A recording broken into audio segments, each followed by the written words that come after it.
বন্ধুরা, স্ক্রিনের ওপর একটা অঙ্ক দেখতে পাচ্ছ। কর্ড লাইনে হাওড়া থেকে বর্ধমানের দূরত্ব 85 কিলোমিটার। মেন লাইনে এই দূরত্ব যদি 5% বেশি হয় তবে মেন লাইনে সেই দূরত্ব কত? এখন কোনো সংখ্যাকে যদি কোনো পার্সেন্টেজে বাড়াতে হয় তাহলে তার নিয়ম হলো 100-র সাথে সেই সংখ্যাটা যোগ করে, পার্সেন্টেজের সংখ্যাটা যোগ করে তলায় 100 দিয়ে গুণ করা।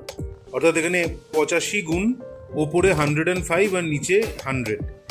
এখন এটাকে লঘিষ্ঠ আকারে পরিণত করব। সাধারণ নিয়মে ওপরে আর নিচে 5 দিয়ে কাটাকুটি করব। 5 দিয়ে কাটাকুটি করে আমার ওপরে থাকবে 17 ইন্টু 21 আর নিচে থাকবে 4। 17 ইন্টু 21 মাল্টিপ্লাই করলে আসবে আমার 357, নিচে থাকবে 4। এখন 357কে 4 দিয়ে যদি আমি ডিভাইড করি, নর্মাল ডিভিশন দিলে বেরোবে 89.25 কিলোমিটার। অর্থাৎ মেন লাইনে যেই 5% দূরত্বটা বেশি সেটা নির্ণেয় দূরত্ব 89.25 কিলোমিটার।